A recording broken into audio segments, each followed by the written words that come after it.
राजधानी जयपुर में शहीद स्मारक पर कांग्रेस की ओर से धरना प्रदर्शन किया गया। कांग्रेस के इस प्रदर्शन पर बीजेपी सरकार के मंत्रियों ने पलटवार किया।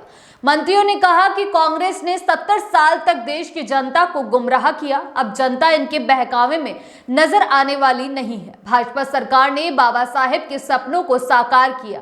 उन्होंने कहा कि कांग्रेस के इस धरने में भी नेताओं की आपसी छींटाकशी साफ नजर आई। कांग्रेस के प्रदर्शन को लेकर कैबिनेट मंत्री कर्नल राज्यवर्धन सिंह राठौड़ ने कांग्रेस पर जमकर हमला बोला। उन्होंने सोशल मीडिया प्लेटफॉर्म एक्स पर लिखा कि कांग्रेस का प्रदर्शन एक जुगलबंदी का नजारा पेश कर रहा है और इसे छोटी मानसिकता का नमूना बताया। उन्होंने तंज कसते हुए लिखा, मुखिया जी आपके नाकारा निकम्मा गद्दार अब अचानक से वफादार हो गए, ये नया खेल क्या है। राठौड़ ने कहा, एक पूर्व मंत्री ने फख्र से कहा कि धरने में जूते नहीं सोचकर सैंडल पहनकर आए, इसलिए आगे नहीं बढ़े। गांधी परिवार के नाम पर तो ललकारना था, लेकिन अपना कंफर्ट भी नहीं छोड़ना था। अरे कांग्रेसी कार्यकर्ताओं, कैसे नेताओं के लिए काम करना पड़ रहा है आपको, जिन्होंने सत्ता में रहकर सिर्फ अपना स्वार्थ साधा और युवाओं का भविष्य बेच दिया।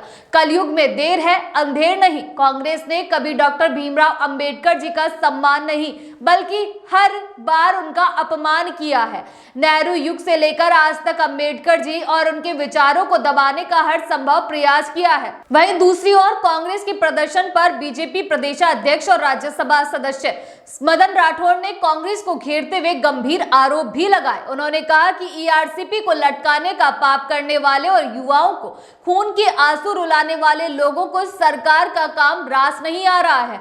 सरकार द्वारा युवाओं को सुकून देने और ईआरसीपी को उपहार देने वाली सरकार के खिलाफ अनर्गल प्रलाप कर रहे हैं। जोरदार हमला करते हुए उसके नेताओं को छपास की बीमारी से पीड़ित भी बताया। मदन राठौड़ ने कांग्रेस पर हमला बोलते हुए कहा कि सत्ता से बेदखल होने के बाद भी कांग्रेस अभी तक होटल फोबिया और भ्रष्टाचार की कमाई से उभरी नहीं है।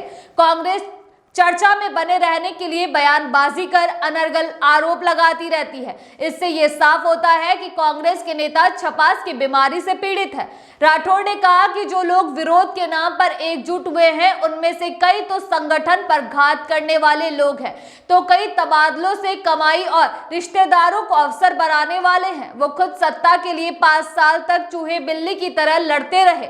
अब राजस्थान की जनता मुख्यमंत्री भजनलाल शर्मा के नेतृत्व में सुशासन वाली सरकार के खिलाफ विरोध की नौटंकी कर रहे हैं। संसदीय कार्य मंत्री जोगाराम पटेल ने कांग्रेस पर निशाना साधते हुए कहा कि कांग्रेस हमेशा से जनता के हितों के खिलाफ काम करती आई है और अब आरोप भाजपा पर लगा रही है। इतिहास गवाह है कि 70 साल में कांग्रेस ने SC ST और OBC वर्ग को गुमराह किया है। सामाजिक उत्थान के नाम पर उनकी भावनाओं के साथ खिलवाड़ और उनके अधिकारों का हनन किया है।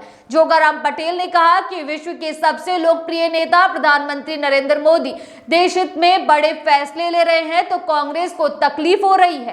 कांग्रेस की नीतियां सदैव जन विरोधी रही है। राजस्थान में PM मोदी के विजय को आगे बढ़ाते हुए भजनलाल सरकार प्रदेश को नई दिशा देना चाहती है, तो विपक्ष अनावश्यक धरने प्रदर्शन कर रहा है। शिक्षा मंत्री मदन दिलावर भी कांग्रेस पर हमलावर हुए। दिलावर ने कहा कि भाजपा हमेशा SC ST और OBC समुदाय के अधिकारों और कल्याण के लिए काम करती रही है। कांग्रेस के शासन में SC ST एवं OBC समुदायों का शोषण हुआ, जबकि भाजपा ने उन्हें सशक्त बनाया।